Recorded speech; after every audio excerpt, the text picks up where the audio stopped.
Jonathan Livingston le goéland. Richard Bach. Première partie.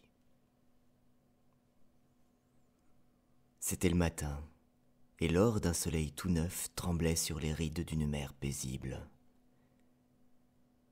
À une encablure du rivage, le bateau de pêche, relevant ses filets, invitait au petit déjeuner, et son appel transmis dans les airs attira 1000 goélands virevoltant et se disputant les débris de poissons. Une nouvelle journée de labeur commençait ainsi. Mais, seul, loin du bateau et du rivage, Jonathan Livingston le goéland s'exerçait. À une trentaine de mètres d'altitude, il abaissait ses pattes palmées, relevait son bec et s'efforçait douloureusement d'imprimer à ses ailes une plus forte cambrure. Cette cambrure freinait son vol. Il se sentait ralentir jusqu'à ce que, sur sa tête, le vent ne fût plus qu'un léger souffle et que là, en bas, sous lui, s'immobilise l'océan. Les yeux à demi fermés, retenant sa respiration, se concentrant furieusement, il s'efforçait d'incurver ses ailes un peu plus encore.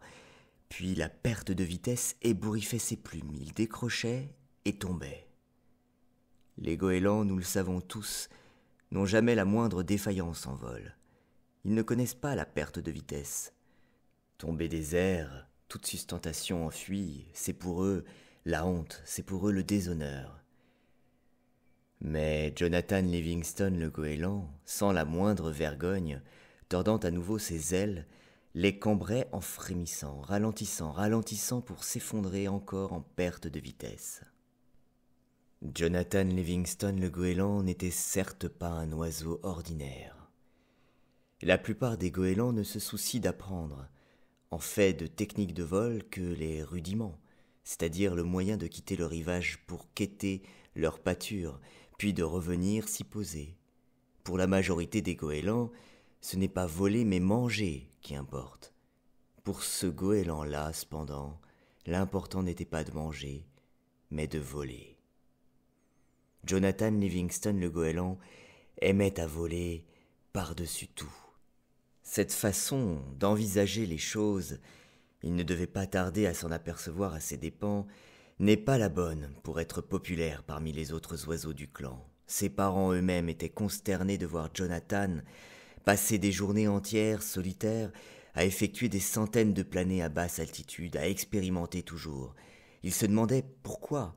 Par exemple, lorsqu'il survolait l'eau à une hauteur de la moitié de son envergure, il pouvait demeurer en l'air plus longtemps à moindre effort. Ces planées ne se terminaient pas par l'habituel éclaboussement que provoque sur la mer l'impact des pattes abaissées, mais par un long sillage plat lorsqu'il touchait la surface, pattes escamotées. Quand il se mit au milieu de la plage à atterrir sur le ventre, puis à mesurer, à pas compter, la longueur de la glissade sur le sable, ses parents furent vraiment plongés dans la consternation. « Mais John !» lui demanda sa mère. « Pourquoi ? Mais pourquoi t'est-il donc si difficile, John, d'être comme tous les autres membres de la communauté ? Ne peux-tu pas laisser le vol en rase-motte aux pélicans et aux albatros ? Pourquoi ne manges-tu pas, fiston ? Tu n'as plus que la plume et les os. Maman, cela m'est égal de n'avoir que la plume et les os. Ce que je veux, c'est savoir ce qu'il m'est possible et ce qu'il ne m'est pas possible de faire dans les airs. Un point c'est tout, et je ne désire pas autre chose. » Voyons, Jonathan, lui dit non sans bienveillance son père, l'hiver n'est pas loin. Les bateaux vont se faire rares, et les poissons de surface gagner les profondeurs. Si étudier est pour toi un tel besoin, alors étudie tout ce qui concerne notre nourriture et les façons de se la procurer. Ces questions d'aérodynamique, c'est très beau, mais nous ne nous nourrissons pas de vol plané. N'oublie jamais que la seule raison du vol, c'est de trouver à manger. Jonathan, obéissant, acquiesça. Durant les quelques jours suivants, il s'efforça de se comporter à l'instar des autres goélands. Il s'efforça vraiment, criant et se battant avec ses congénères autour des quais et des bateaux de pêche, plongeant pour attraper des déchets de poissons et des croûtons de pain, mais le cœur n'y était pas. Cela ne rime à rien, se disait-il, abandonnant délibérément un anchois durement gagné à un vieux goéland affamé qui lui donnait la chasse. Dire que je pourrais consacrer toutes ces heures à apprendre à voler, il y a tant et tant à apprendre. Il ne fallut donc pas longtemps à Jonathan le goéland pour se retrouver à nouveau seul en pleine mer, occupé à apprendre, affamé, mais heureux. L'objet de son étude était maintenant la vitesse, et en une semaine d'entraînement, il apprit plus sur la vitesse que n'en savait le plus rapide des goélands vivants. Battant des ailes de toutes ses forces, à une hauteur de 300 mètres, il se retournait pour piquer à tombeau ouvert vers les vagues, et il comprit alors pourquoi les goélands s'abstiennent de s'engager dans des piquets prolongés. En moins de 7 secondes, il atteignait les 110 km à l'heure, vitesse à laquelle les ailes des goélands deviennent instables, et à chaque fois la même mésaventure lui advenait. Quelque soin qu'il prît à mettre en jeu dans cet exercice toutes ses facultés, il perdait aux vitesses élevées tout contrôle sur ses mouvements. Grimper à 300 mètres, accélérer d'abord à l'horizontale, tout droit, à pleine puissance de ses muscles, puis piquer par l'avant, aile battante, jusqu'à la verticale, et alors invariablement son aile gauche décrochait au sommet d'un battement. Il roulait brutalement vers la gauche, puis, pour retrouver son équilibre, essayait de tendre l'aile droite, et c'était alors de ce côté que se déclenchait une vrille folle. Il ne parvenait pas à maîtriser son coup d'aile ascendant. 10 fois il s'y essaya, et 10 fois, à l'instant où il dépassait les 110 km à l'heure, il perdait sa sustentation dans un éperdu désordre de plumes et allait s'abattre sur l'eau. La clé du problème, finit-il par penser en se séchant, devait résider dans la nécessité de garder les ailes immobiles aux grandes vitesses. C'était sans doute cela, battre des ailes jusqu'à 90, puis les conserver immobiles. Étant monté à 600 mètres, il tenta encore une fois de s'engager sur le dos et de piquer à la verticale, bec tendu, ailes totalement déployées et raidies, à partir de l'instant où il dépassait 80 km à l'heure. Cela exigeait un terrible effort qui fut couronné de succès. En 10 secondes, Jonathan dépassa les 135 km à l'heure, établissant ainsi un record mondial de vitesse pour goéland. Mais bien court fut son triomphe. À l'instant où il amorçait sa ressource, quand il voulut modifier l'angle d'attaque de ses ailes, il fut victime du même incontrôlable et terrible désastre que précédemment, mais cette fois à 135 km à l'heure. Cela fit sur lui l'effet de la dynamite. Jonathan le goéland s'écartela littéralement au milieu des airs et s'écrasa sur une mer dure comme pierre. Lorsqu'il revint à lui, la nuit était depuis longtemps tombée, et, au clair de lune, il flottait à la surface de l'océan. Ses ailes dépenaillées étaient de plomb, mais l'échec lui pesait davantage encore. Sans force, il souhaitait que leur poids fût suffisant pour l'entraîner doucement vers le fond et pour qu'ainsi tout fût consommé. Tandis qu'il sombrait, une étrange voix profonde parlait en lui. « Il n'y a pas d'illusion à me faire, je suis un goéland, de par ma nature un être borné. Si j'étais fait pour apprendre tant de choses sur le vol, j'aurais des cartes marines en guise de cervelle. Si j'étais fait pour voler à grande vitesse, j'aurais les ailes courtes du faucon et je me nourrirais de souris et non pas de poissons. Mon père avait raison, il me faut oublier toutes ces folies.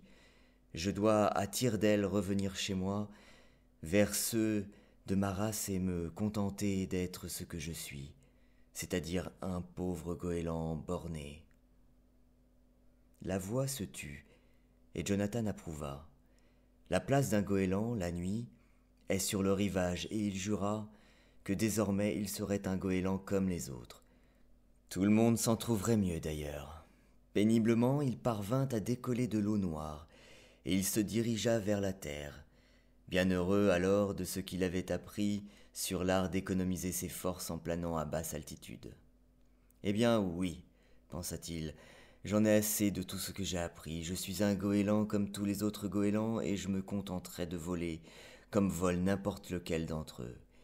Et dans sa hâte à gagner le rivage, il se mit à battre des ailes avec énergie, se hissant non sans peine à une trentaine de mètres. D'avoir décidé de redevenir l'un quelconque des membres de la communauté, il se sentit réconforté. Il combattrait désormais cette force qui le poussait à apprendre. Il n'y aurait plus de défis et donc plus d'échecs. Il était enfin plaisant de ne plus penser et de voler ainsi dans le noir vers les lumières de la plage. Le noir. La voix en lui s'étrangla. Les goélands jamais ne volent dans le noir. Mais Jonathan ne l'entendit pas. Tout était si beau. La lune là-haut, les lumières se reflétant sur l'eau, allumant dans la nuit comme des faisceaux de phares montrant la route. Tout était si paisible et si silencieux. « Hé, veux-tu descendre ? Ne sais-tu pas que les goélands ne volent jamais dans le noir ? Si tu étais fait pour voler dans le noir, tu aurais les yeux de la chouette, tu aurais des cartes marines en guise de cervelle, tu aurais les ailes courtes du faucon. Et soudain, là, dans la nuit, à 30 mètres de la surface des flots, Jonathan Livingston le goéland sursauta. Sa souffrance était oubliée. Ses sages résolutions s'évanouirent. Évidemment, des ailes courtes de faucon. Voilà la solution, j'étais stupide. Tout ce dont j'ai besoin, c'est d'une aile minuscule.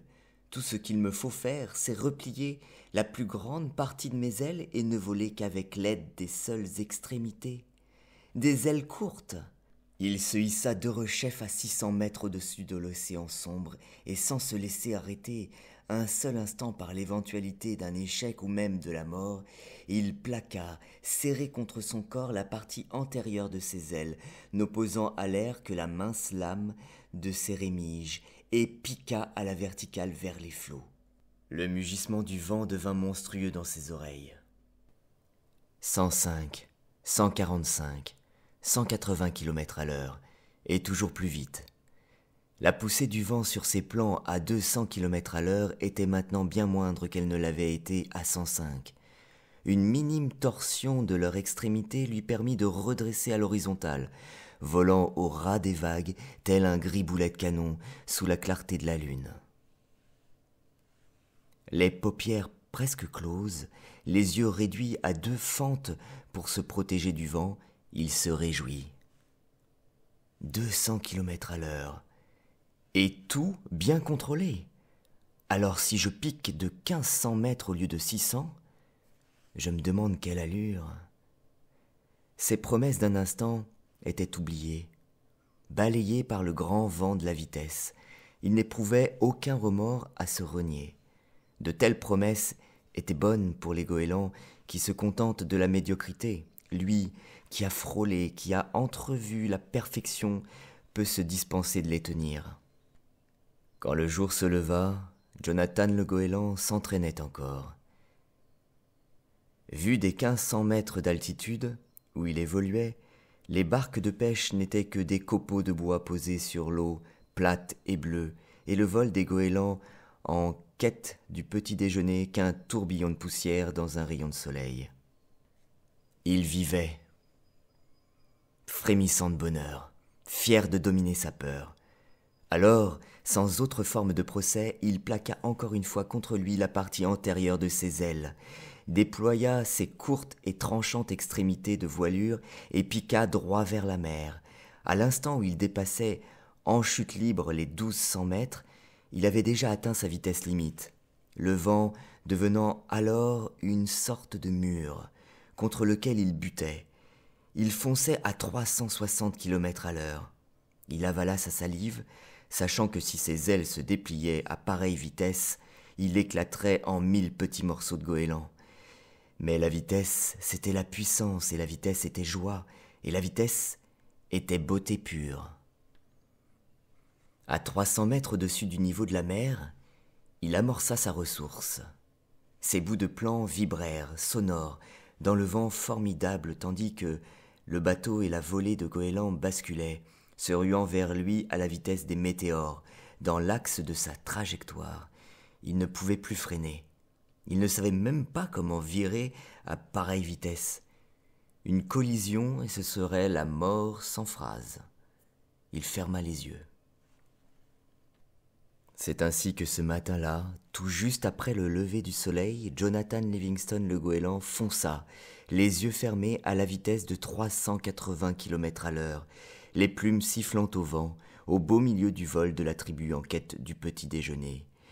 Le goéland de la chance, une fois de plus, lui sourit, et nul n'en mourut. Le temps de relever son bec droit vers le ciel, et il montait encore à 140 km/h. Lorsqu'il eut ralenti à 30 et qu'il put enfin redéployer ses ailes, le bateau, à 1200 mètres dessous de lui, n'était qu'une miette de pain flottant sur la mer. Ses pensées étaient triomphales. La vitesse limite. Un goéland volant à 360 km/h. Quel exploit! Quelle percée vers l'avenir! C'était sans nul doute le plus grand événement de l'histoire de la communauté des goélands. Et dès lors, une nouvelle ère s'ouvrirait pour Jonathan le goéland. Revenu à sa zone solitaire d'entraînement, il replia ses ailes pour repartir en piqué d'une hauteur de 2400 mètres et se mit immédiatement à chercher comment virer. Une seule rémige, découvrit-il, déplacée d'une fraction de centimètre lors d'un vol à très grande vitesse permettait un virage souple et majestueux. Avant toutefois de le constater, il remarqua qu'aux vitesses extrêmes, plusieurs plumes dressées simultanément le faisaient tournoyer comme une balle de fusil. Jonathan venait de réussir la première acrobatie aérienne de toute l'histoire terrestre des goélands. Il ne perdit pas son temps ce jour-là à causer avec les autres goélands, mais il vola au-delà du coucher du soleil. Il découvrit le looping, le tonneau lent, le tonneau à facettes, la vrille inversée, la cabriole de la mouette, la roue. Lorsque Jonathan le goéland rejoignit les siens sur le rivage, il faisait nuit noire. Il éprouvait des vertiges.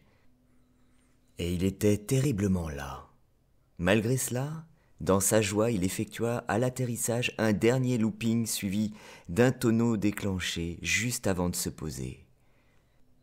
Quand ils apprendraient ce qu'il avait réalisé, les exploits qu'il avait accomplis, pensait-il, les goélands seraient fous de joie.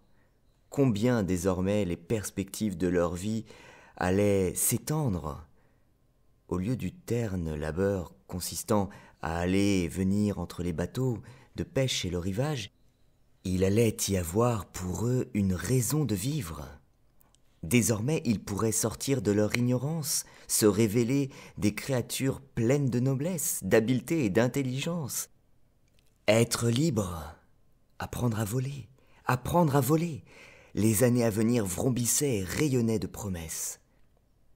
Au moment où il atterrit, les goélands étaient assemblés en grand conseil, et semblait-il se trouvait ainsi depuis un certain temps. En fait, il l'attendait. Jonathan Livingston le goéland, veuille te placer debout au centre de l'assemblée. La voix de l'ancien, alors qu'il clamait ces paroles, était hautement cérémonieuse. Être invité à se tenir debout au centre de l'assemblée ne pouvait signifier que grande honte ou grand honneur. Le cercle de l'honneur était, pour les goélands, le mode traditionnel pour désigner les chefs de rang élevés. Bien sûr, se dit-il, c'est la volée de goélands que j'ai rencontrés ce matin, qui ont assisté au grand exploit et l'ont raconté. Mais je ne veux aucun honneur. Je n'ai aucune envie de devenir un chef. Je veux seulement partager ma découverte, montrer ces horizons qui s'ouvrent à nous. Il s'avança. Jonathan Livingston le goéland, dit l'ancien, en signe de honte, tiens-toi debout au centre de l'assemblée. Bien à la vue de tous les goélands, tes semblables. Ce fut comme si on l'eût frappé d'un coup de massue. Ses pattes flageolèrent, ses plumes retombèrent, un grand bruit lui emplit les oreilles. Placé au centre en signe de honte, impossible. Et le grand exploit, ils ne comprennent rien. Ils commettent une erreur, une terrible erreur. Pour sa totale absence de sens des responsabilités, continuait la voix pompeuse, l'amenant à bafouer la traditionnelle dignité de la famille des goélands. Être placé au centre en signe de honte, cela voulait dire qu'il allait être mis au banc de la société des goélands, exilé, condamné à mener une vie solitaire sur les falaises lointaines. Un jour, Jonathan Livingston le goéland, tu apprendras que l'irresponsabilité ne paie pas. La vie, c'est peut-être pour toi l'inconnu et l'insondable, mais nous sommes mis au monde pour manger et pour demeurer vivants aussi longtemps que possible.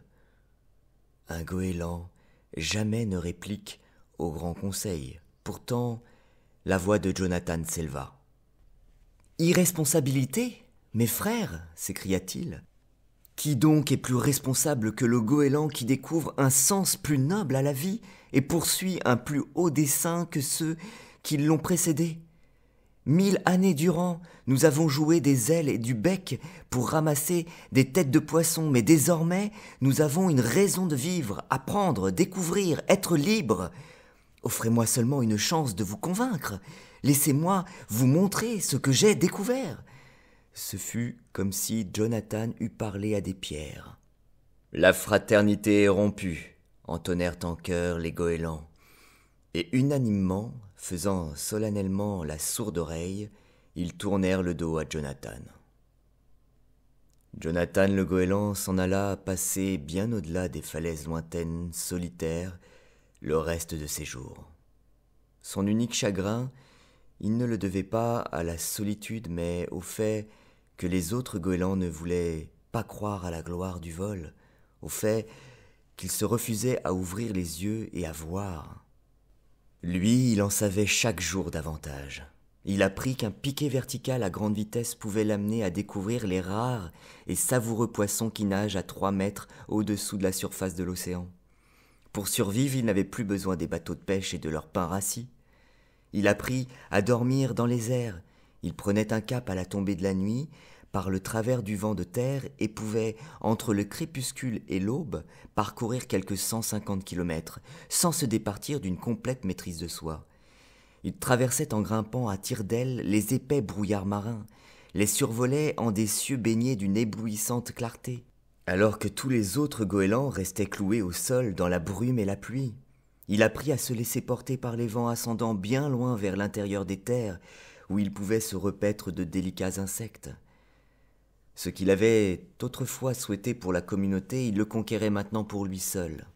Il apprenait à voler et ne trouvait pas trop élevé le prix payé. Jonathan le goéland comprit que l'ennui, la peur et la colère sont les raisons pour lesquelles la vie des goélands est si brève, et les ayant chassés de ses pensées, il vivait pleinement une existence prolongée et belle.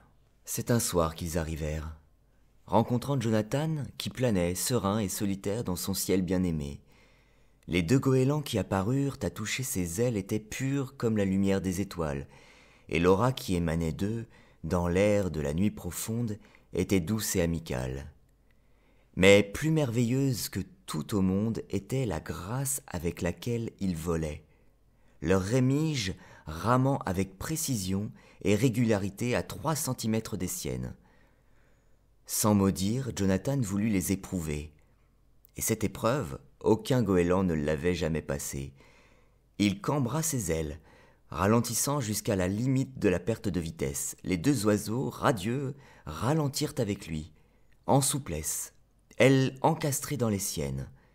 Il n'ignorait donc rien du vol lent. Il replia alors ses ailes et partit en piqué à 200 km à l'heure. Ils piquèrent avec lui en formation impeccable. Finalement, il convertit la vitesse de sa chute libre en une chandelle qui lui permit d'enrouler un long tonneau lent vertical. Ils exécutèrent le tonneau avec lui en se jouant. Jonathan se remit à voler en palier, demeurant un bon moment silencieux. Fort bien, dit-il enfin. Qui êtes-vous? Nous sommes les tiens, Jonathan. Nous sommes tes frères, répondirent-ils avec assurance et calme. Nous sommes venus te chercher pour te mener plus haut encore, pour te guider vers ta patrie. De patrie je n'en ai point, les miens je les ignore, je suis un exclu. Tenez, vous voyez bien, nous volons à la crête des grandes ondes de la montagne, encore quelques dizaines de mètres d'altitude, et il me faudra renoncer à hisser plus haut ma vieille carcasse.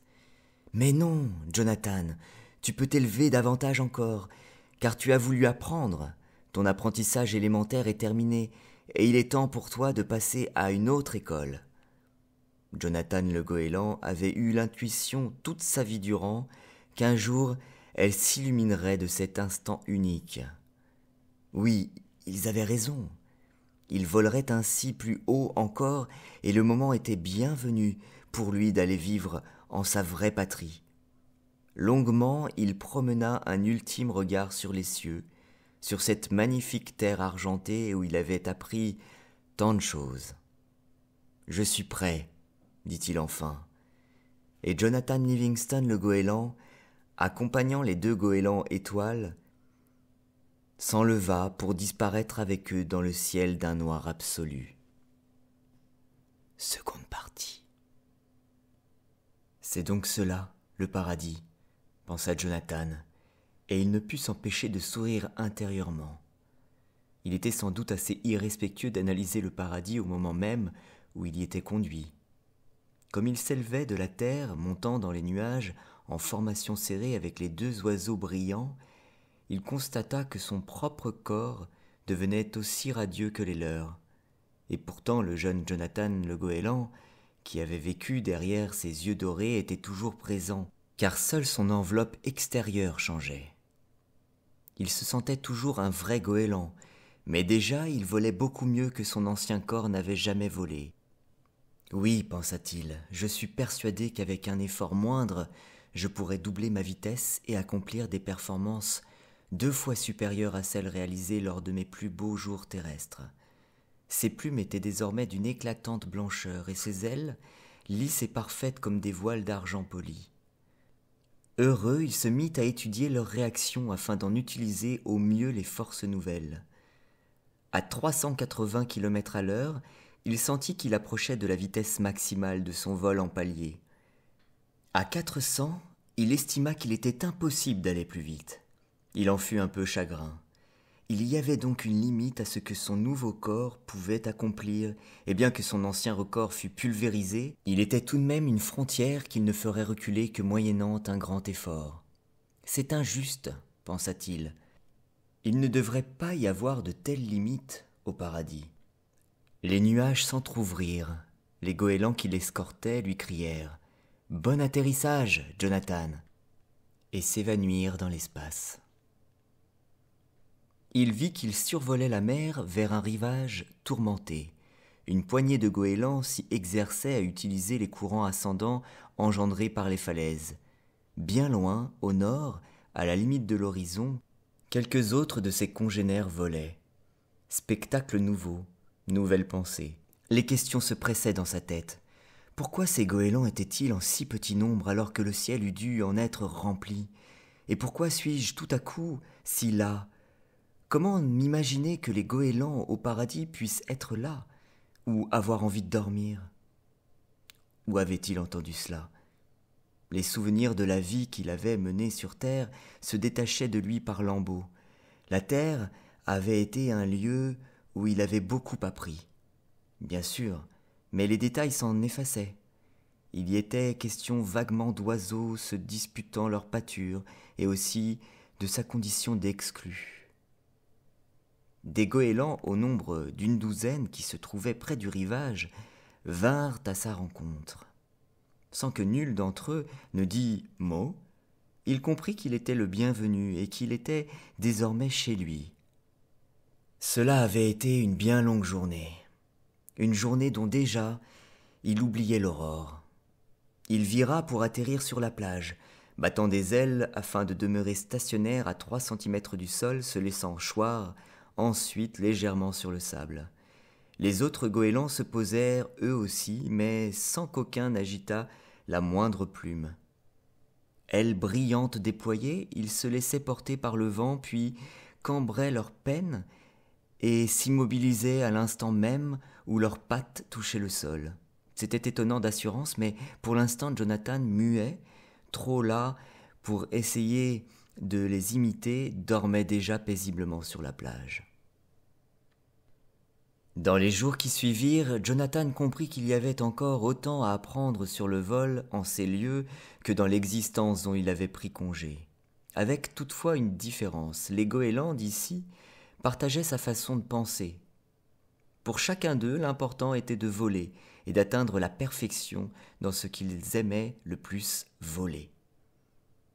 Ils étaient tous de magnifiques oiseaux, et heure par heure, chaque jour, ils s'exerçaient en vol aux techniques aériennes les plus avancées.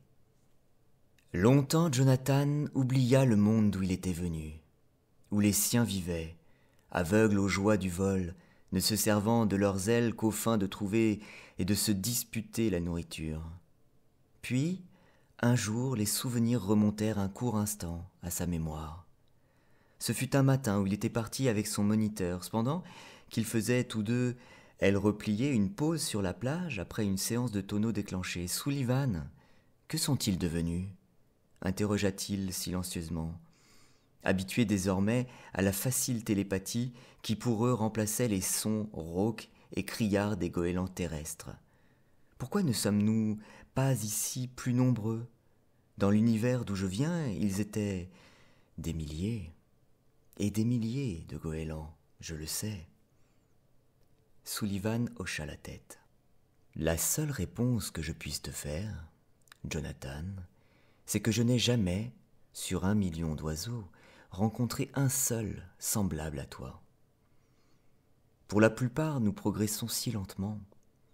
Nous passons d'un monde dans un autre qui lui est presque identique, oubliant sur le champ d'où nous venons, peu soucieux de comprendre vers quoi nous sommes conduits, ne vivant que pour l'instant présent. As-tu idée du nombre de vies qu'il nous aura fallu vivre avant que de soupçonner qu'il puisse y avoir mieux à faire dans l'existence que manger ou se battre, ou bien conquérir le pouvoir aux dépens de la communauté ?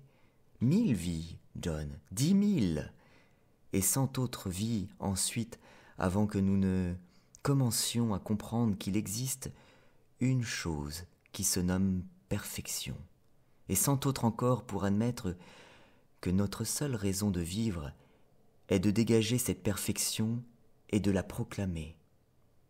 Cette règle est toujours valable pour nous, bien sûr, car nous ne choisissons le prochain monde où nous vivrons qu'en fonction de ce que nous apprenons dans celui-ci.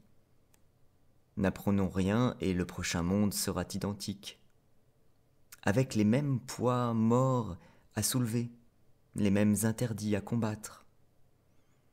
Il déploya ses ailes et se tourna face au vent.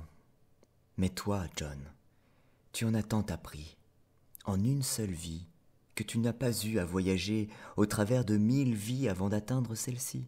Un instant plus tard, il reprit l'air pour s'entraîner. Les tonneaux à facettes en formation étaient d'une exécution difficile, car durant une partie de sa figure, Jonathan, la tête en bas, devait penser à inverser la cambrure de son aile et la retourner en harmonie parfaite avec celle de son moniteur. « Essayons encore une fois, » disait Sullivan, inlassable. « Essayons encore. » Puis finalement bien. Et ils passèrent au looping à l'envers. Un soir que les goélands, qui n'étaient pas de vol de nuit, se tenaient assemblés sur le sable, méditant, Jonathan s'arma de courage et s'avança vers l'ancien des goélands qui, disait-on, devait bientôt quitter leur monde. « Chiang !» murmura-t-il, un peu nerveusement. Le vieux goéland le regarda avec bonté. « Oui, mon fils. » Au lieu d'affaiblir l'ancien, l'âge avait accru sa puissance. Il pouvait en vol surclasser tous les autres goélands de la communauté, et il avait acquis la parfaite maîtrise de domaines où les autres n'osaient s'aventurer qu'à petits pas.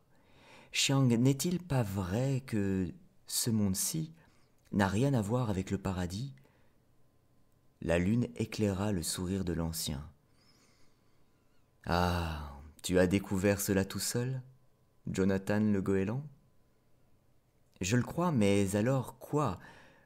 Où allons-nous ? Existe-t-il ce lieu que l'on nomme le paradis ? » ?»« Non, John, il n'existe rien de tel. Le paradis n'est pas un espace et ce n'est pas non plus une durée dans le temps. Le paradis, c'est simplement d'être soi-même parfait. » Il demeura un moment silencieux et ajouta : « Tu es, n'est-il pas vrai, un oiseau très rapide ? » ?»« J'aime la vitesse, balbutia Jonathan interloqué, mais fier de ce que l'ancien lui remarquait. « Sois persuadé, Jonathan, que tu commenceras à toucher au paradis à l'instant même où tu accéderas à la vitesse absolue. Et cela ne veut pas dire au moment où tu voleras à 1500 km à l'heure, ou 1500 000 km à l'heure, ou même à la vitesse de la lumière, car tout nombre nous limite et la perfection n'a pas de borne. La vitesse absolue, mon enfant, c'est l'omniprésence. » Sans avertissement, Chiang disparut pour simultanément apparaître à une quinzaine de mètres de distance. Puis il s'éclipsa à nouveau, et dans le même milliardième de seconde, il était déjà là, revenu à toucher l'épaule de Jonathan. « Tu verras, cela peut être assez drôle. » Jonathan fut si éberlué de ce qu'il venait de voir qu'il en oublia de poser ses questions à propos du paradis. « Comment faites-vous cela ? Quel effet cela vous fait-il ? Jusqu'où pouvez-vous aller ? » « Tu dois pouvoir te rendre en tout endroit existant à tout moment où tu souhaites y aller, » répondit l'ancien. « J'ai voyagé vers tous les pays et en toutes les époques auxquelles j'étais capable de penser. » Il parcourut des yeux l'étendue des flots. « C'est étrange. Les goélands qui, par amour du voyage, méprisent la perfection, ne vont lentement nulle part. Ceux qui, par amour de la perfection, oublient le voyage, peuvent instantanément aller n'importe où. Souviens-toi, Jonathan, le paradis n'est ni un lieu, ni un instant, car instant et lieu sont des notions totalement dénuées de sens. Le paradis, c'est... » Devant la perspective de conquérir de nouveaux fragments d'inconnu, Jonathan le goéland frémissait déjà d'impatience. « Pouvez-vous m'enseigner à voler comme cela ? » ?»« Bien sûr, si tel est ton désir. »« Oui, je le veux. Quand pouvons-nous commencer ? » ?»« À l'instant, si cela te fait plaisir. »« Oui, je veux apprendre à voler comme cela, dit Jonathan. » Et une étrange lueur brillait dans son regard. « Dites-moi ce qu'il faut faire. » Chiang parla alors lentement, tout en observant son cadet. « Pour voler à la vitesse de la pensée vers tout lieu existant, dit-il, il te faut commencer par être convaincu que tu es déjà arrivé à destination. » La bonne méthode, selon Chiang, consistait pour Jonathan à cesser de se considérer lui-même comme pris au piège d'un corps limité par les 3 dimensions, ayant une envergure d'1,7 m et dont les déplacements pouvaient être tracés sur une planisphère. Le secret du truc ne pouvait résider que dans la conviction absolue que son être, aussi parfait qu'un nombre imaginé et pas encore transcrit en chiffres, était partout présent, dans la durée et dans l'espace. Jour après jour, Jonathan s'efforça farouchement d'accéder à cet état, de l'aurore naissante à minuit passé, mais en dépit de tous ses efforts, il ne progressa pas de l'épaisseur d'un duvet. « Oublie la foi, » lui répétait Chiang sans cesse. « Tu n'avais nul besoin d'avoir la foi pour voler. Tout ce qu'il te fallait, c'était comprendre le vol, ce qui d'ailleurs signifie exactement la même chose. Va, essaie encore. » Puis un beau jour, posé sur le rivage, Jonathan, fermant les yeux et se concentrant, eut la révélation subite de ce que Chiang voulait dire. « Mais oui, c'est vrai, je suis un goéland parfait et sans limite. » Il en ressentit un grand choc joyeux. « Bravo, dit Chiang, triomphant. » Quand Jonathan ouvrit les yeux, il se retrouva seul avec l'ancien sur un rivage différent. Un rivage où les arbres poussaient jusqu'au bord des flots, sous un ciel où gravitaient, jaunes, 2 soleils jumeaux. Tu as enfin saisi le principe, dit Chiang, mais tu verras que la maîtrise totale demande plus de travail. Jonathan était stupéfait. Où sommes-nous demanda-t-il, sans se laisser impressionner le moins du monde par l'étrange environnement. L'ancien balaya d'un geste la question de son disciple. Nous sommes de toute évidence sur quelque planète dont le ciel est vert et à laquelle une étoile double tient lieu de soleil. Jonathan poussa un cri de victoire, qui était aussi le premier son émis par lui depuis qu'il avait quitté la terre. « Ça marche! Ça marche !»« Oui, bien sûr, ça marche, John, » dit Chiang. « Ça marche toujours lorsqu'on sait ce qu'on fait. Et maintenant, voici comment te contrôler totalement. » À leur retour, il faisait nuit. Les autres goélands fixaient respectueusement Jonathan de leurs yeux d'or, car ils l'avaient vu disparaître de l'endroit où il était resté si longtemps immobile. Il ne supporta pas plus d'une minute leurs félicitations. « Je suis ici le nouveau venu, je suis un débutant, c'est moi qui ai tant à apprendre de vous. »« Je me le demande, John, » dit Sullivan, qui se tenait près de lui. « Apprendre te fait moins peur qu'à aucun des goélands que j'ai rencontrés depuis 10 000 ans. » Le silence tomba sur le petit groupe. Jonathan, embarrassé, se dandinait d'une patte sur l'autre. « Nous pouvons désormais, si tu le désires, nous mettre à travailler sur la durée, » dit Chiang, « jusqu'à ce que tu sois capable de survoler le passé et l'avenir. Et c'est alors que tu seras prêt à entreprendre le plus difficile, le plus puissant, le plus merveilleux de tous les exercices. Tu seras prêt à prendre ton vol pour aller là-haut, connaître le sens de la bonté et de l'amour. » Un mois, ou quelque période qui lui donna l'impression de correspondre à la durée d'un mois, passa, et Jonathan apprenait avec une effarante célérité. Il avait toujours tiré très vite la leçon des faits, et maintenant, devenu le disciple attitré de l'ancien en personne, il assimilait les notions nouvelles comme l'eût fait un ordinateur ailé. Vint alors le jour où Chiang disparut. Il conversait tranquillement avec tous, les exhortant à ne jamais mettre fin à leur poursuite de la connaissance, à leur entraînement physique, à leur effort, en vue de comprendre le principe invisible de toute vie parfaite. Alors qu'il parlait, ses plumes devinrent de plus en plus étincelantes, jusqu'à ce que l'éblouissement fût tel que tous les goélands baissèrent les yeux. « Jonathan, et ce furent là ses dernières paroles, continue à étudier l'amour. » Lorsqu'ils purent ouvrir les yeux, Chiang n'était plus là. Au fil des jours, Jonathan se surprenait de plus en plus à penser à la terre, d'où il était venu. S'il avait connu le 10e, la 100e partie de ce qu'il savait ici, combien sa vie s'en serait trouvée enrichie. Il demeurait posé sur le sable, se demandant s'il n'y avait pas quelque part là-bas un goéland luttant pour échapper à la servitude, entrevoyant lui aussi dans le vol autre chose qu'un moyen de locomotion permettant d'aller ramasser un crouton de pain jeté d'une barque. Peut-être même y en avait-il un autre réduit à la condition d'exclu pour avoir proclamé sa vérité face au clan. Plus Jonathan apprenait à pratiquer la bonté, plus il s'appliquait à comprendre la nature de l'amour, plus profond était son besoin de retourner sur la terre. Car en dépit de son passé solitaire, Jonathan le goéland était un apôtre né, et pour lui, démontrer l'amour, c'était transmettre à un goéland trébuchant dans la solitude, à la recherche de la vérité, un peu de cette vérité que lui, Jonathan, avait découverte. Son ami Sullivan, désormais adepte du vol à la vitesse de la pensée et partisan lui aussi de l'aide à autrui, se montrait sceptique.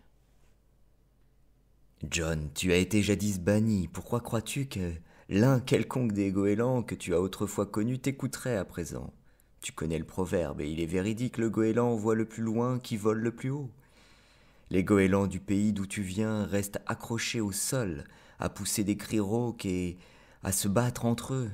Ils sont à 1000 lieues du paradis, et tu espères pouvoir leur en montrer le chemin, John. Ils ne voient pas plus loin que le bout de leurs propres ailes.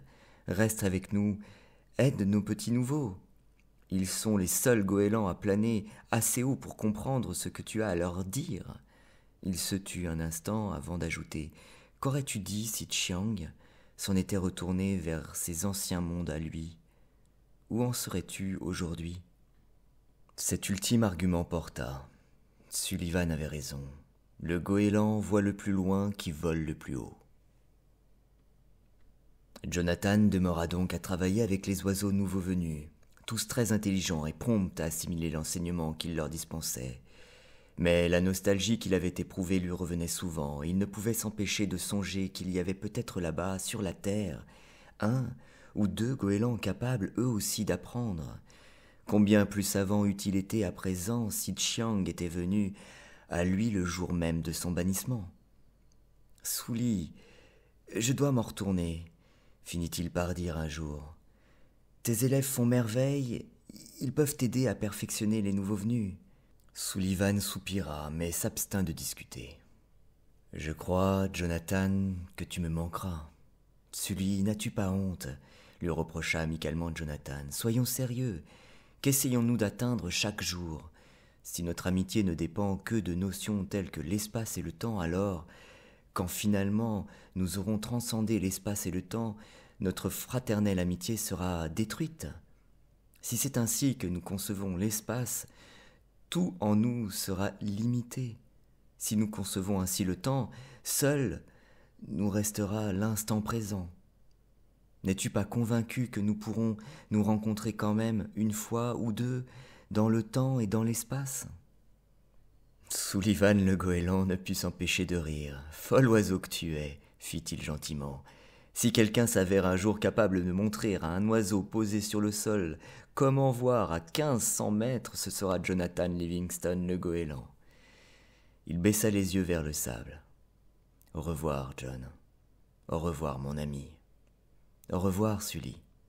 À bientôt, donc. » Et alors Jonathan se concentra en pensée sur l'image des grands rassemblements de goélands survolant les rivages d'antan, et avec l'assurance que donne l'habitude, il connut une fois encore qu'il n'était pas plus méos, mais liberté et espace que rien au monde ne pouvait plus limiter.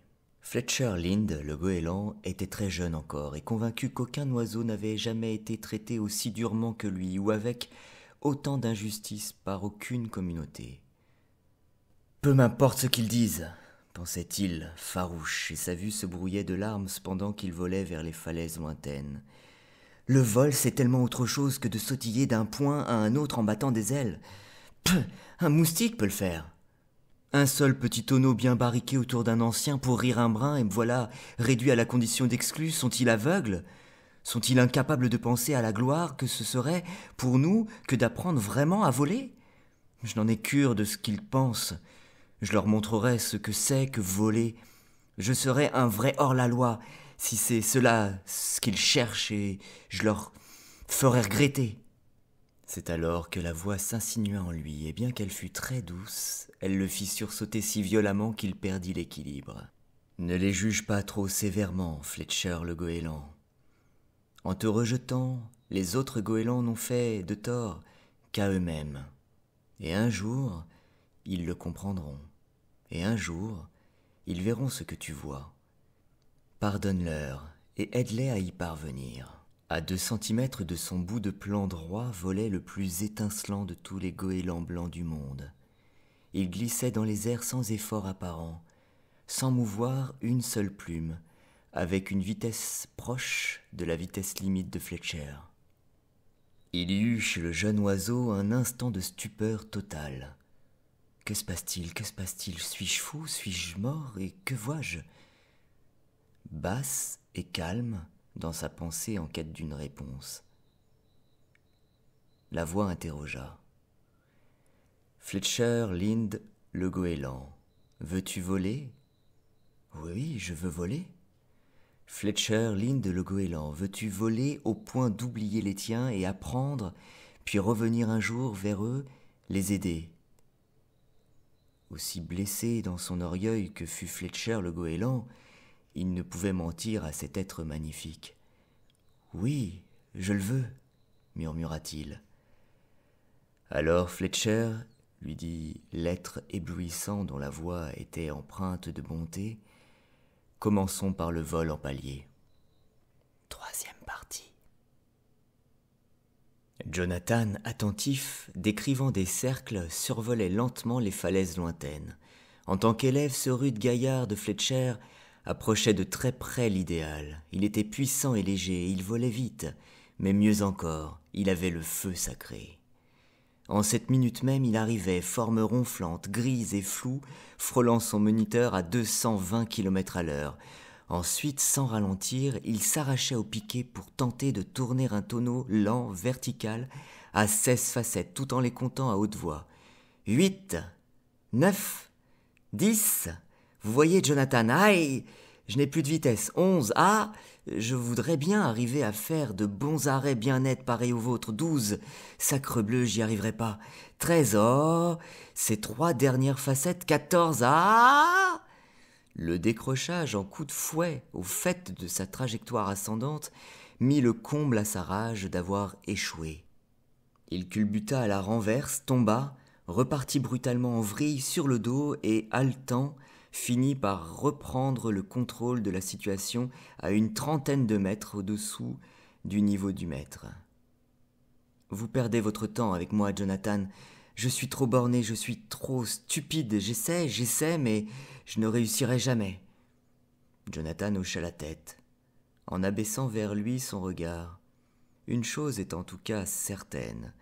Jamais tu n'y parviendras tant que tu feras des ressources aussi brutales. Mon petit Fletcher, tu perds ainsi au départ 60 km à l'heure. Souplesse, fermeté mais souplesse. Compris ? » Il descendit rejoindre le jeune goéland. « Essayons maintenant ensemble, en formation. Accompagne bien ma ressource. Vois comment nous amorçons la manœuvre en douceur. » Au bout de 3 mois, Jonathan avait 6 autres élèves, tous des exclus, tous intéressés par cette étrange notion nouvelle du vol pour la joie de voler. Pourtant, il leur était plus aisé de réussir de hautes performances que de comprendre la raison profonde pour laquelle ils les réalisaient. Chacun de nous, en vérité, est une idée du grand goéland, une image illimitée de la liberté, leur expliquait Jonathan lors de leur réunion du soir sur la plage. Le vol de précision n'est qu'un pas de plus franchi dans l'expression de notre vraie nature. Tout ce qui nous limite, nous devons l'éliminer. C'est le pourquoi de tout cet entraînement au vol à haute vitesse et aux acrobaties aériennes. Et ces élèves, épuisés par les vols de la journée, sommeillaient. Ils aimaient l'entraînement à cause de la vitesse et parce que c'était grisant et que cela leur permettait aussi d'étancher une soif de savoir grandissant à chaque leçon, mais aucun d'entre eux, pas même Fletcher Lind, le goéland, n'était parvenu à admettre que le vol des idées pût être aussi réel que celui de la plume et du vent.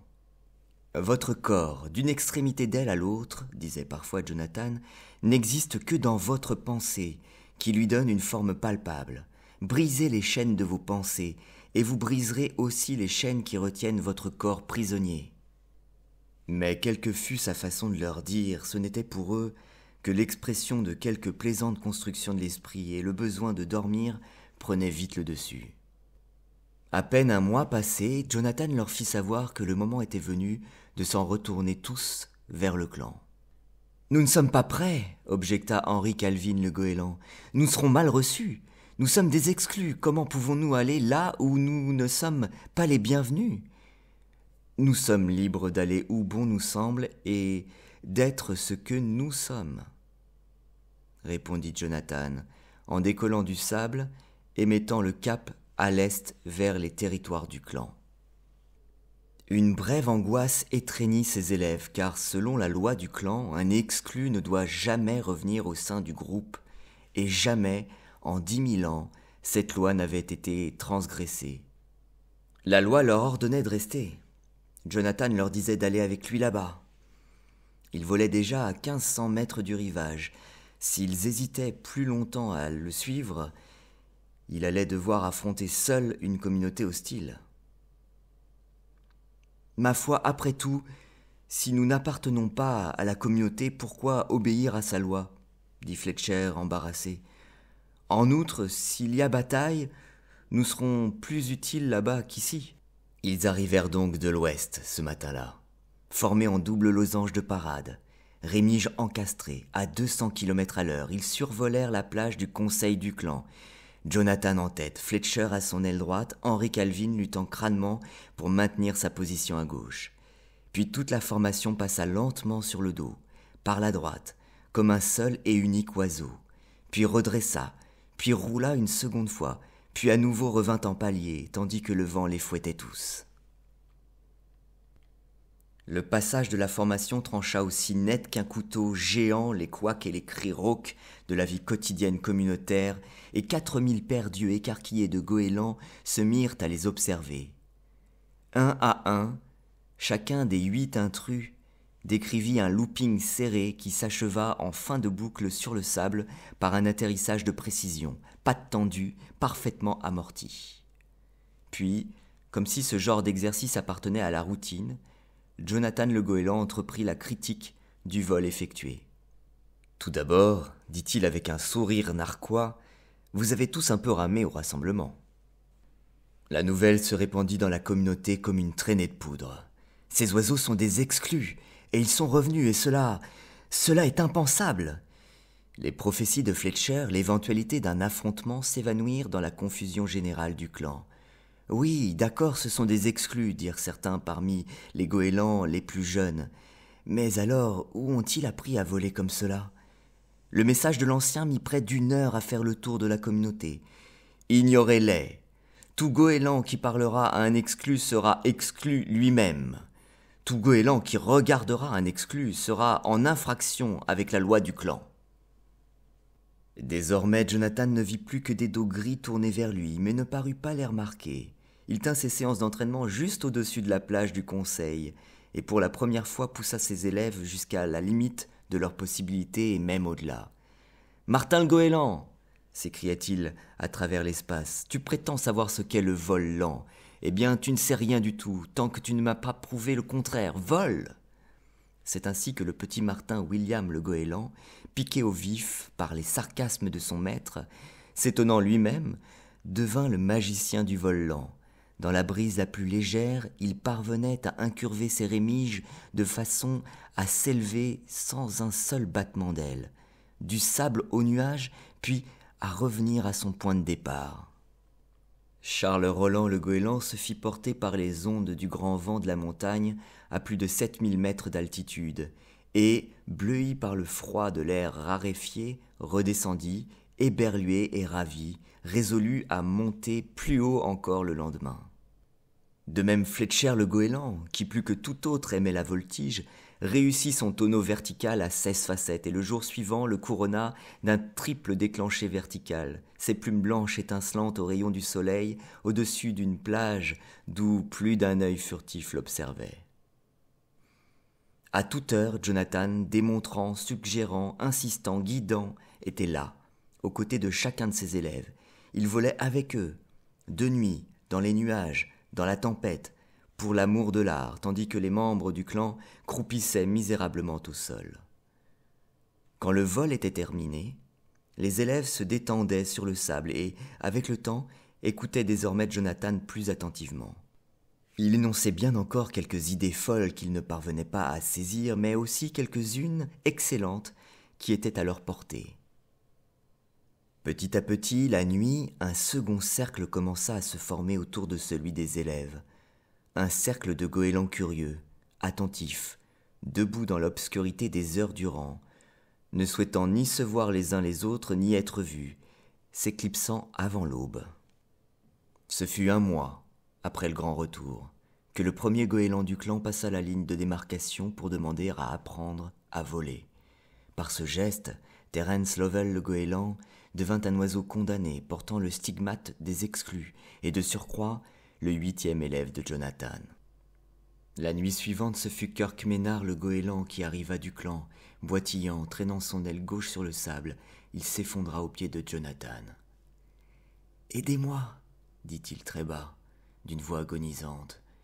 « Plus que n'importe quoi, je désire voler. »« Alors viens, fit Jonathan, monte avec moi bien loin de la terre, et nous allons tout de suite essayer. »« Mais mon aile, vous ne comprenez pas, mon aile est paralysée. » Ménard le goéland tu es libre d'être à l'instant toi-même, vraiment toi-même, et rien ne saurait t'en empêcher.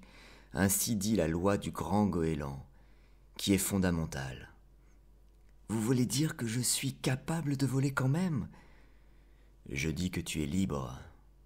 En moins de temps qu'il n'en faut pour l'écrire, Kirk Ménard, le goéland, sans effort apparent, déploya ses ailes et s'enleva dans la nuit noire. Les goélands du clan furent tirés de leur sommeil par le cri qu'il poussa à 200 mètres de hauteur, de toute la force de ses poumons. « Je vole! Écoutez tous! Je vole! Je vole !» À l'aube, ils étaient près d'1 millier d'oiseaux à faire cercle autour du petit groupe des élèves, et ils observaient Ménard avec curiosité. Ils ne se souciaient plus d'être vus ou non, et ils écoutèrent Jonathan le goéland en s'efforçant de le comprendre. Il parla de choses fort simples, disant qu'il appartient à un goéland de voler, que la liberté est dans la nature même de son être, que tout ce qui entrave cette liberté doit être rejeté, qu'il s'agisse d'un rite, d'une superstition ou d'un quelconque interdit. « Rejeté » demanda une voix partant de la multitude. « Rejeté même s'il s'agit en l'occurrence de la loi du clan ? La seule loi digne de ce nom est celle qui montre le chemin de la liberté, dit Jonathan. Il n'en est point d'autre. Comment voulez-vous que nous parvenions à voler comme vous le faites, fit une autre voix. Vous êtes un voilier exceptionnel, comblé de tous les dons et d'essence divine, bien au-dessus de tous les autres oiseaux. Regardez Fletcher et Lovell et Charles Roland et Judy Lee. Sont-ils aussi des voiliers exceptionnels, comblés de tous les dons et d'essence divine? Pas plus que vous ne l'êtes, pas plus que je ne le suis. La seule différence avec vous autres, la seule et unique différence est qu'ils ont commencé à comprendre ce qu'ils sont vraiment et qu'ils ont commencé à mettre en œuvre les moyens que la nature leur a accordés.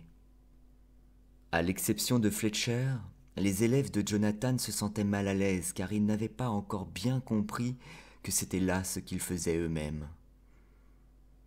Chaque jour s'accroissait la foule de ceux venant poser des questions ou admirer ou critiquer. L'on prétend au clan que si vous n'êtes pas le fils du grand goéland en personne, dit un matin Fletcher à Jonathan après l'entraînement aux vitesses de pointe, alors vous êtes 1000 années en avance sur votre temps. Jonathan soupira. C'est cela le prix du malentendu, pensa-t-il. Il fait de vous un démon ou il vous proclame Dieu. Qu'en penses-tu, Fletch? Sommes-nous en avance sur notre temps? Long silence. Bah, cette façon de voler a toujours été là, à la portée de tous, prête à être apprise par quiconque la voulait découvrir. Cela n'a rien à voir avec notre temps. Tout au plus sommes-nous peut-être en avance sur une mode, en avance sur la façon de voler de la plupart des goélands. C'est déjà quelque chose, dit Jonathan, en effectuant un tonneau qui fit un instant miroiter son ventre. C'est même beaucoup mieux que d'être en avance sur son temps. L'accident se produisit tout juste une semaine après cet entretien. Fletcher exposait les notions élémentaires du vol aux vitesses critiques à un petit groupe d'élèves nouveaux. Il venait à peine de sortir d'un piquet de 2000 mètres et il passait comme un long éclair gris à quelques centimètres au-dessus de la plage lorsqu'un bébé oiseau, qui n'en était qu'à son premier vol, traversa sa route, appelant sa mère. Ne disposant que d'une fraction de seconde pour éviter l'oisillon, Fletcher Lynn le goéland vint percuter sur sa gauche à plus de 300 km à l'heure contre un rocher de granit. Pour lui, ce fut comme si ce roc était la porte massive et solide s'ouvrant brutalement sur un autre monde. Un sursaut d'effroi, le choc et le noir au moment de l'impact, puis il se retrouva dérivant dans un très étrange ciel, sans mémoire, se ressouvenant puis oubliant à nouveau, angoissé, triste et aussi navré, terriblement navré. La voix se fit alors entendre en lui comme elle s'y était fait entendre le jour de sa première rencontre avec Jonathan Livingston le goéland. La bonne méthode, mon cher Fletcher, consiste à n'essayer de transcender nos limites que l'une après l'autre, avec patience. Nous ne devions nous attaquer à l'étude du vol à travers le roc qu'après avoir avancé encore un peu dans notre programme. Jonathan, également connu en tant que fils du grand goéland, répondit son maître avec un humour froid. Mais que faisons-nous ici? Le rocher, n'ai-je pas, ne suis-je pas mort? Oh, voyons, Fletch, réfléchis. Si tu es maintenant en train de me parler, alors de toute évidence tu n'es pas mort. Ce que tu as réussi à faire, c'est de sauter, d'une manière assez brusque, j'en conviens, d'un niveau de connaissance à un autre. Tu as à présent le choix. Tu peux demeurer où tu te trouves et poursuivre ton étude à ce niveau qui, soit dit en passant, est considérablement au-dessus de celui que tu as quitté, ou bien tu peux revenir en arrière et continuer de travailler avec le clan. Les anciens souhaitaient voir se produire quelques désastres et ils sont enchantés de constater que tu as si bien comblé leurs vœux. Je veux retourner vers le clan, bien sûr. J'ai à peine commencé à entraîner ma nouvelle classe. Fort bien, Fletcher. Tu comprends maintenant ce que je voulais dire à propos du corps qui n'est rien d'autre qu'un effet de la pensée. Fletcher, au pied du rocher, remua la tête, déploya ses ailes et ouvrit les yeux au beau milieu du clan tout entier rassemblé. Lorsqu'il bougea pour la première fois, il s'éleva de la foule un grand concert de cris et de grincements de bec. « Il vit! Lui qui était mort est maintenant vivant! Le fils du grand goéland, il l'a touché du bout des ailes, il l'a ressuscité! Non, il nie, c'est un démon venu pour détruire le clan! » Ils étaient 4000 goélands réunis, effarés par ce qui venait d'arriver, et le cri de démon les secoua, comme un vent de tempête. Becs aiguisés pointés, yeux exorbités, ils s'approchèrent, prêts à déchirer. « Te sentirais-tu mieux, Fletch, si nous partions d'ici » s'enquit Jonathan avec sollicitude. « Je n'y verrais certes aucune objection. » Instantanément, ils réapparurent ensemble à 1 kilomètre de là, et les becs meurtriers de la foule se refermèrent sur le vide. « Comment se fait-il, fit observer Jonathan, rêveur, que la chose la plus difficile du monde ce soit de convaincre un oiseau de ce qu'il est libre et de ce qu'il peut s'en convaincre aisément s'il consacre une partie de son temps à s'y exercer? Pourquoi faut-il que cela soit si difficile ?» Les paupières de Fletcher battaient encore, ses yeux s'ajustant au nouveau décor. « Par quelle magie avons-nous été transportés ici ? Tu as voulu échapper à ces imbéciles, n'est-il pas vrai ? Oui, mais comment avez-vous ? Il en va de cela comme de toute autre chose, Fletcher. Question d'entraînement. » La matinée ne s'était pas écoulée que le clan avait déjà oublié sa crise de démence, mais Fletcher, lui, n'avait pas oublié. « Vous souvenez-vous, Jonathan, de ce que vous avez dit il y a bien longtemps à propos de votre amour de la communauté, assez fort pour vous pousser à retourner vers elle, l'aider à apprendre ? » Oui, bien sûr. Je ne comprends pas comment vous faites pour aimer cette racaille à plumes qui vient tout juste de tenter de vous tuer. Oh, Fletch, ce n'est pas cela qu'il s'agit d'aimer. Tu n'aimes ni la haine ni le mal, c'est évident. Il faut t'efforcer à voir le goéland véritable, celui qui est bon, en chacun de tes semblables, et à les aider à le découvrir en eux-mêmes. C'est là ce que j'entends par amour. C'est au fond un bon tour à leur jouer lorsqu'on sait s'y prendre. Je me souviens par exemple d'un jeune oiseau intraitable, il s'appelait Fletcher Lind le goéland, exclu de fraîche date, prêt à lutter à mort contre le clan et qui commençait à bâtir sur les falaises lointaines son propre enfer d'amertume, et que voici aujourd'hui, échafaudant son propre paradis et qui va mener vers ce paradis toute la communauté. Fletcher se tourna vers son maître et dans son œil passa une lueur d'espoir. « Moi, guider autrui ? Que voulez-vous dire en parlant de faire de moi le guide ? Ici, c'est vous. Vous n'avez pas le droit de partir. Ah, vraiment ? Ne penses-tu pas qu'il puisse y avoir d'autres clans, d'autres Fletcher qui, plus que ce clan-là et que ce Fletcher-ci, ont besoin d'un maître capable de les guider vers la lumière ? Moi, mais, John, Je ne suis qu'un goéland quelconque, alors que vous êtes le fils unique du grand goéland, je suppose, soupira Jonathan en contemplant la mer. Tu n'as plus besoin de moi. Ce qu'il te faut désormais, c'est continuer de découvrir par toi-même, chaque jour un peu plus, le véritable et illimité Fletcher le goéland qui est en toi. C'est lui qui est ton maître. Il te faut le comprendre et l'exercer. À cet instant même, le corps de Jonathan se mit à vaciller, comme vibrant dans les airs, puis devint progressivement transparent. Ne les laisse pas répandre sur mon compte des bruits absurdes ou faire de moi un dieu. D'accord, Fletcher? Tu sais, je ne suis qu'un goéland qui aime voler. Pas plus. Jonathan! Pauvre Fletcher, ne te fie pas à tes yeux, mon vieux. Tout ce qu'il te montre, ce sont des limites, les tiennes. Regarde avec ton esprit, découvre ce dont d'ores et déjà tu as la conviction et tu trouveras la voie de l'envol. L'éblouissement s'éteignit. Jonathan le goéland s'était évanoui dans l'espace. Fletcher le goéland se hissa dans le ciel face à un groupe d'élèves nouveaux impatients de prendre leur première leçon. Tout d'abord, leur dit-il en appuyant sur les mots, il vous faut comprendre que le goéland n'est que l'image d'une liberté sans limite créée par le grand goéland et que votre corps perceptible, d'un bout d'aile à l'autre, n'existe que dans votre conscience. Les jeunes goélands ne purent s'empêcher d'échanger des regards sceptiques.